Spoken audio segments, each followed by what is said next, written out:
Namaste students. Before starting this session, friends, let us discuss what we had learned in the previous class. We talked about what are the advantages of becoming an entrepreneur.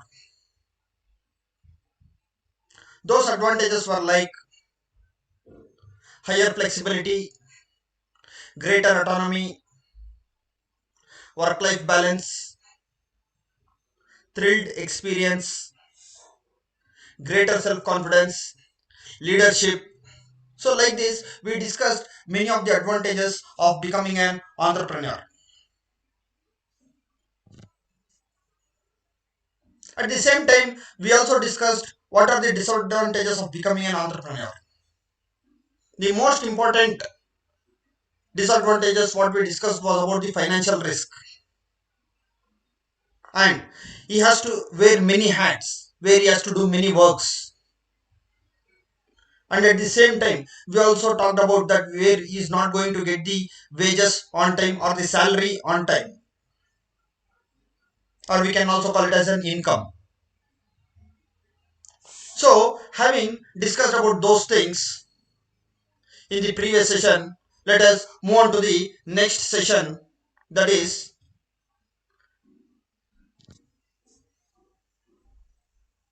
what are the differences between entrepreneur and manager. Friends, in this session we will be discussing about how an entrepreneur is different from manager in various perspectives. Friends, in an organization, an entrepreneur and manager are two sides of same coin. How an entrepreneur works for the upliftment of the company, in the same way a manager will also work for the upliftment of the company. Yet, is there any difference between the entrepreneur and manager? There is no commonly accepted differences between entrepreneur and manager.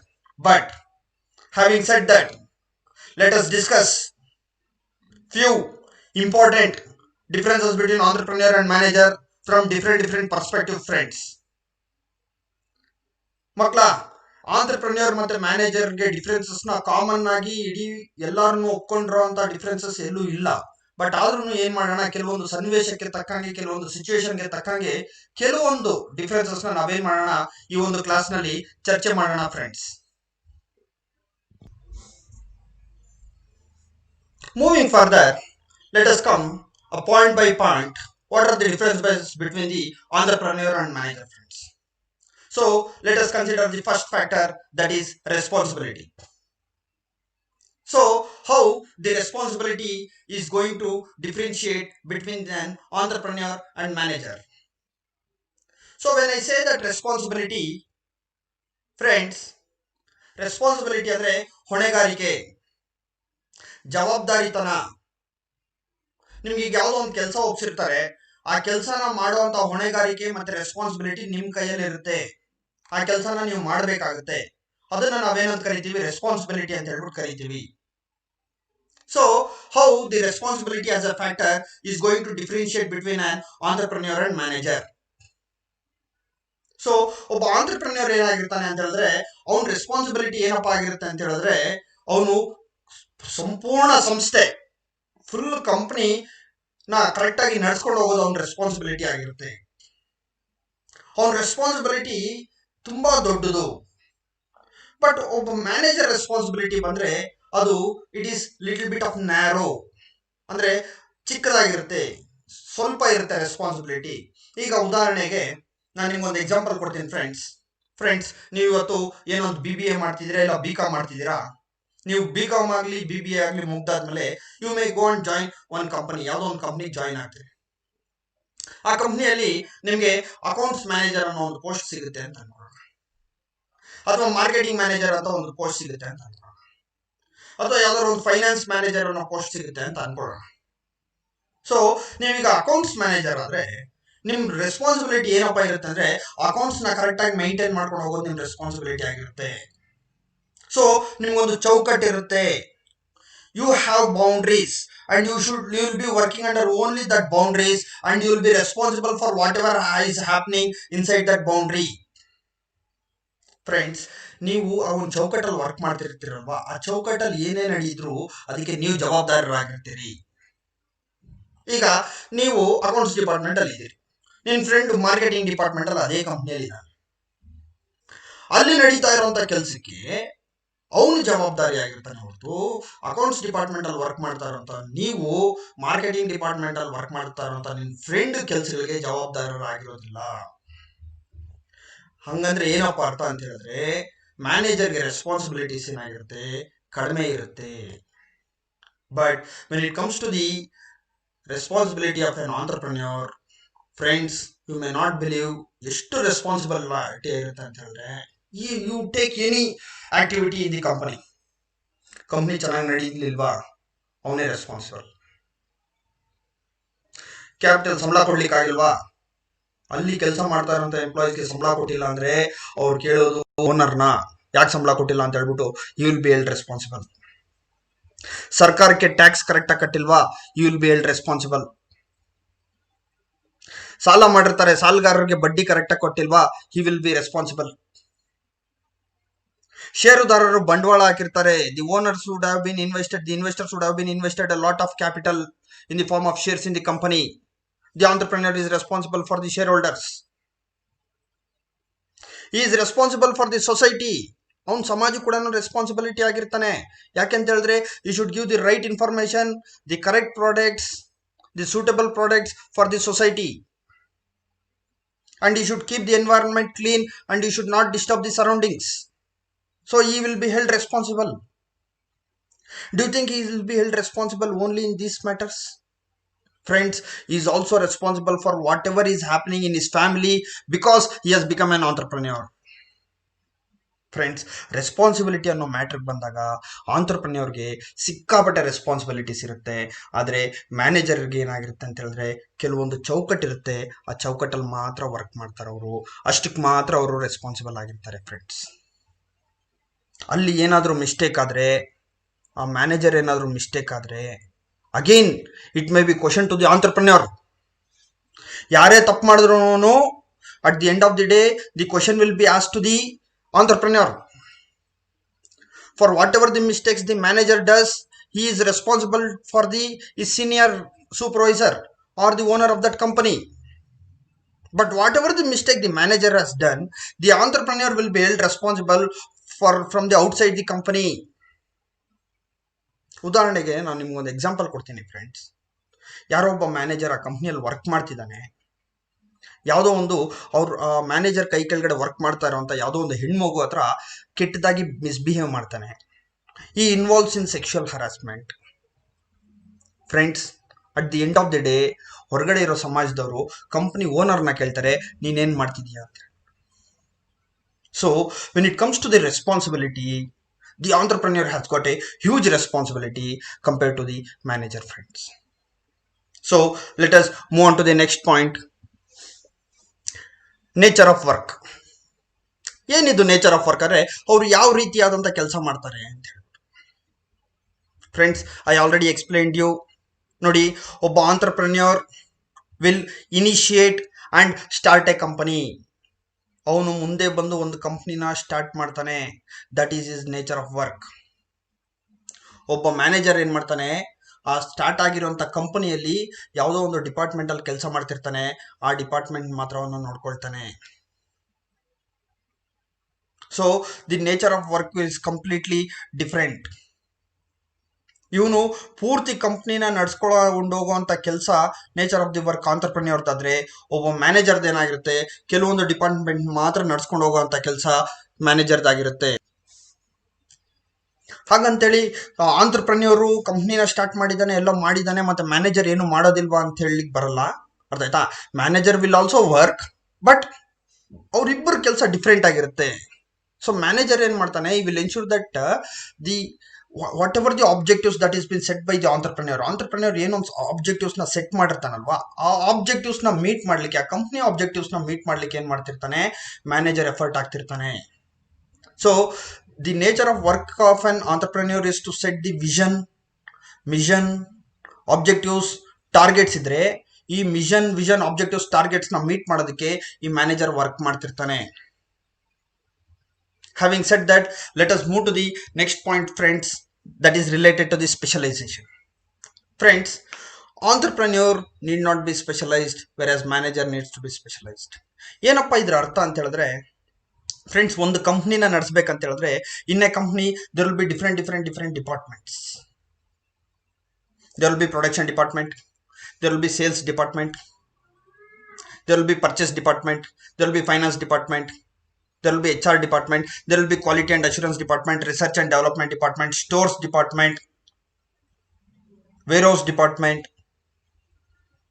legal department, admin department. There will be lot of departments will be there, but the people who are leading the departments will be specialized. ಈಗ ಒಂದು ಕಂಪನಿಯಲ್ಲಿ marketing team head ಇದ್ದಾನೆ ಅಂತ ಅನ್ಕೊಳ್ಳಿ. ಆ marketing team head ಆಗಿದ್ದಾನೆ ಅಂತ ಹೇಳಿದ್ರೆ ಅವನು ಆ ಮಾರ್ಕೆಟಿಂಗ್ ಅಲ್ಲಿ ಸ್ಪೆಷಲೈಸ್ ಆಗಿರ್ತಾನೆ. You would have been specialised in that particular marketing subject.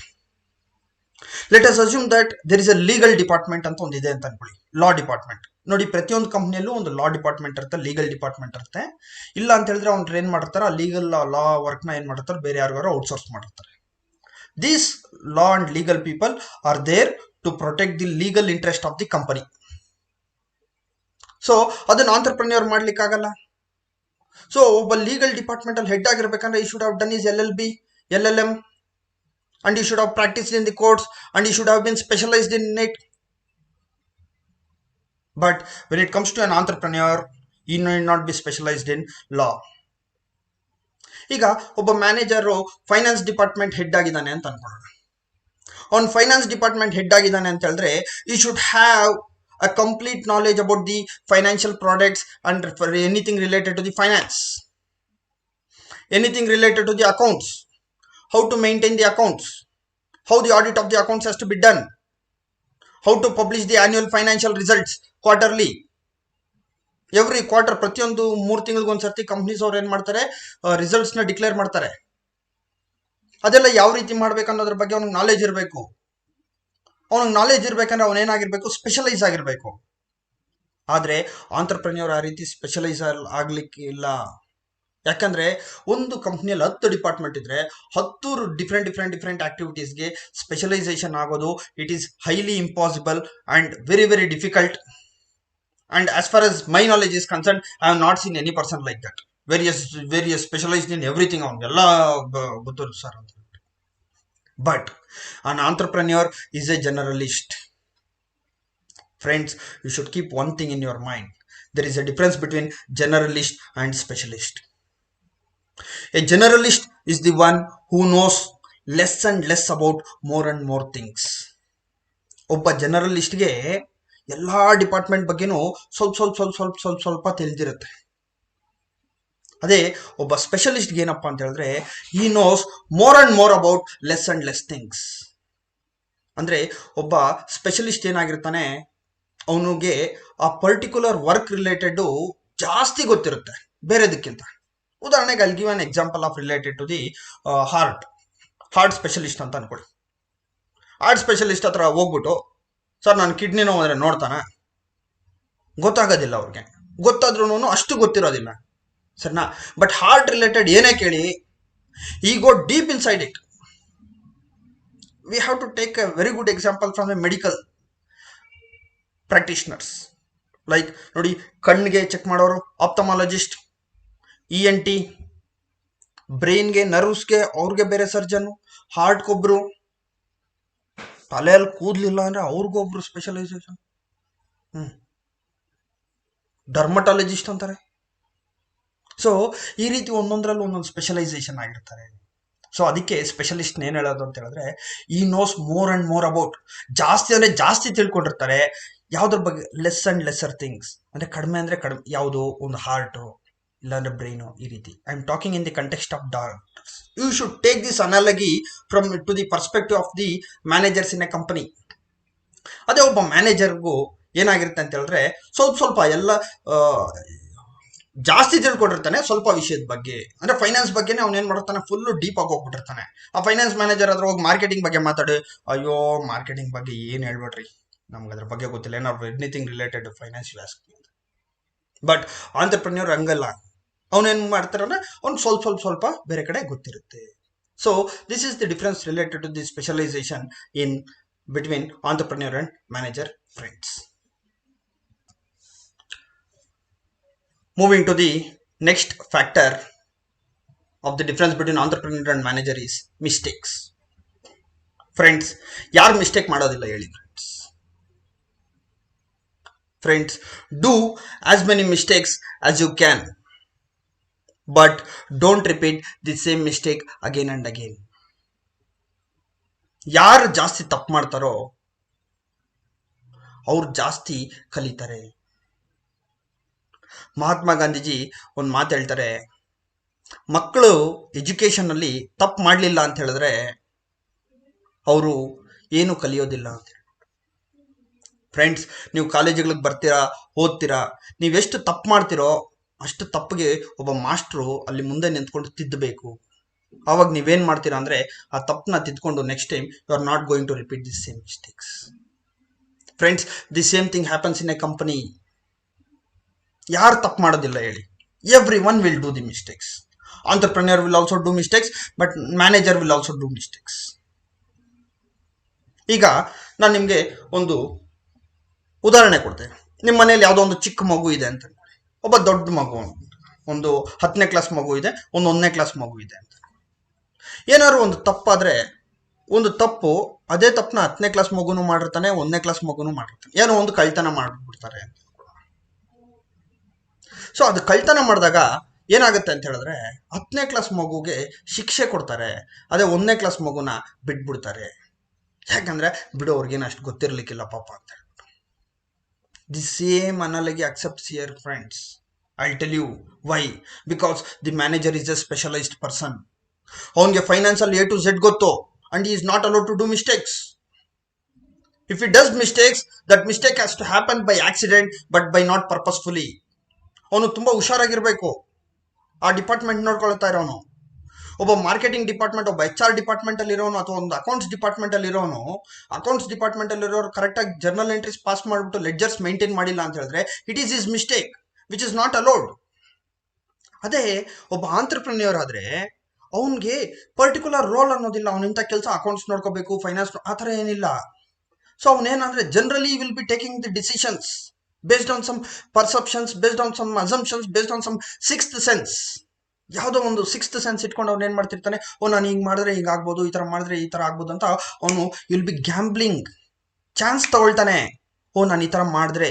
So ಈಗ ನಮ್ದು ಬೆಂಗಳೂರಲ್ಲಿ ಒಂದು ಸ್ಟೋರ್ ಇದೆ, ನಾವು ಮೈಸೂರಲ್ಲೂ ಎಕ್ಸ್ಪ್ಯಾಂಡ್ ಆದ್ರೆ ನಮ್ಮ ಬಿಸ್ನೆಸ್ ಚೆನ್ನಾಗಾಗುತ್ತೆ.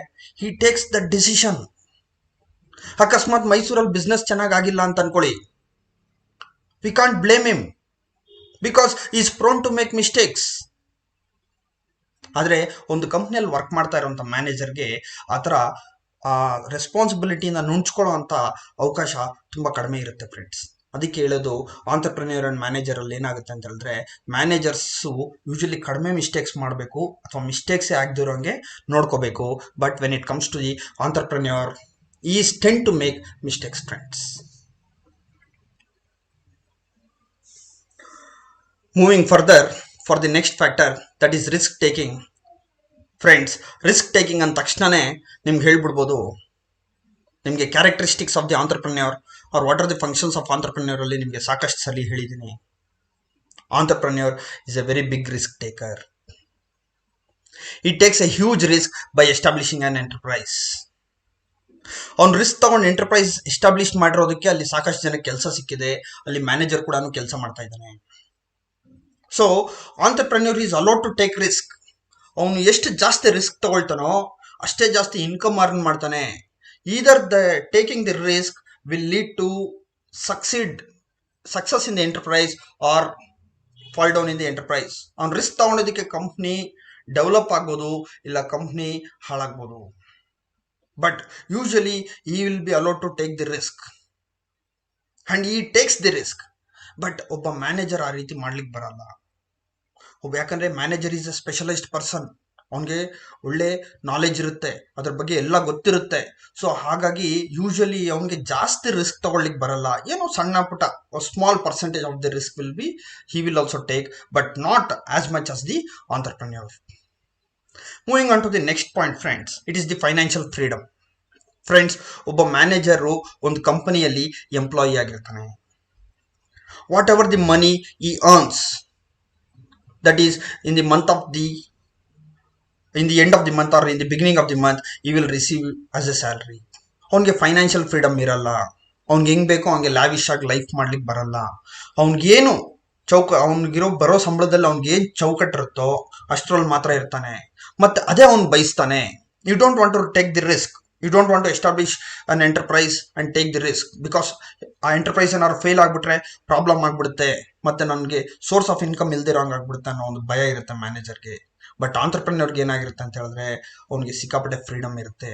ಅವ್ನು ಏನು ಬೇಕಾದ್ರೂ ಮಾಡ್ಬೋದು related to the finance. He can venture into the any type of industry, ಯಾವ ಇಂಡಸ್ಟ್ರಿಯಲ್ಲಿ ಬೇಕಾದ್ರೂ ಹೋಗಿ ಇನ್ವೆಸ್ಟ್ ಮಾಡ್ಬೋದು if he starts earning money.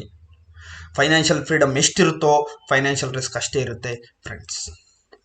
And moving ahead, the next factor is related to the ownership. Friends, ಒಬ್ಬ ಮ್ಯಾನೇಜರ್ಗೆ ಪ್ರತಿ ತಿಂಗಳು a manager is an employee in an organization, friends, but an entrepreneur is the owner of the organization. This is one of the very important point. Sir, whether manager cannot become an owner anta heldre, yes, he can become an owner. Only thing is that he should quit the job, ಆ ಕೆಲಸ ಬಿಡಬೇಕು, ಅವನು ಹೋಗಿ ಹೊಸದಾಗಿ ಒಂದು company start ಮಾಡಿಬಿಟ್ಟು owner ಆಗಬೇಕು. Sir, ಅದೇ ಕಂಪ್ನಿಯಲ್ಲಿ ಇದ್ದು ಓನರ್ ಆಗ್ಲಿಕ್ಕೆ ಆಗಲ್ವಾ ಅಂತ ಹೇಳಿದ್ರೆ, ಅದೇ ಹೇಳ್ತೀನಲ್ವಾ, ಯಾವುದೋ ಒಂದು ಸಣ್ಣ ಕಂಪ್ನಿ ಸ್ಟಾರ್ಟ್ ಆಗಿರುತ್ತೆ, ಅಲ್ಲಿ ಮ್ಯಾನೇಜರ್ ಆಗಿ ಸೇರಿರ್ತಾರೆ. ಒಂದು ಸ್ವಲ್ಪ ದಿನ ಆದ್ಮೇಲೆ ಇವನು ಬಂಡವಾಳ ಹಾಕಿ he can become an owner by becoming an partner. Other than that you will remain always an employee. ಒಬ್ಬ ಎಂಪ್ಲಾಯಿ ಮ್ಯಾನೇಜರ್ ಎಂಪ್ಲಾಯಿಯಾಗಿ ಜಾಯಿನ್ ಆಗ್ತಾನೆ, ಎಂಪ್ಲಾಯಿಯಾಗಿ ಸೇವೆ ಸಲ್ಲಿಸ್ತಾನೆ, ಎಂಪ್ಲಾಯಿಯಾಗಿ ರಿಟೈರ್ಡ್ ಆಗ್ತಾನೆ. ಬಟ್ ಒಬ್ಬ owner will remain always as an owner.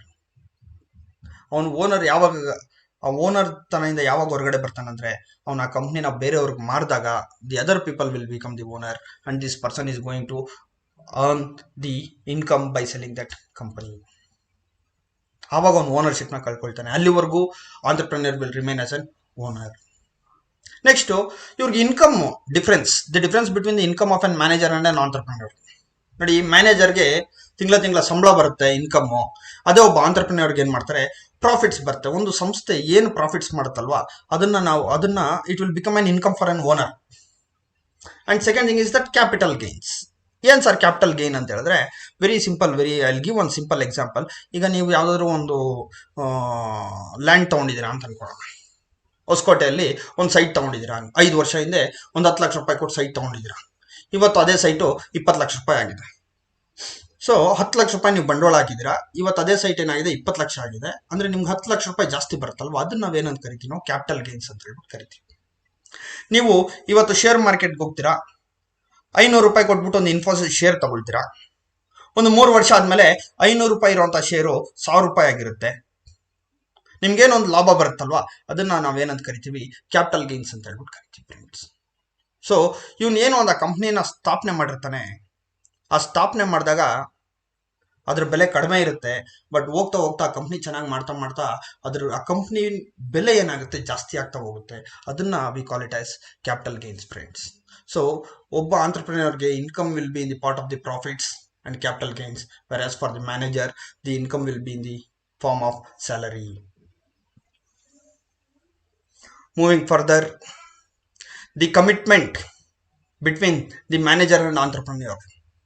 ನೋಡಿ ಫ್ರೆಂಡ್ಸ್, ನಾವು ಕಮಿಟ್ಮೆಂಟ್ ಅಂತ ಹೇಳಿದಾಗ ಅವನು ಆ ಕೆಲಸನ ಮಾಡೇ ಮಾಡ್ತೀನಿ ಅಂತ ಎಷ್ಟು ಕಠಿಣವಾಗಿ ಕುತ್ಕೊಳ್ತಾನೆ, ಅದನ್ನ ನಾವೇನಂತ ಕರಿತೀವಿ, ಕಮಿಟ್ಮೆಂಟ್ ಅಂತ ಹೇಳ್ಬಿಟ್ಟು ಕರಿತೀವಿ.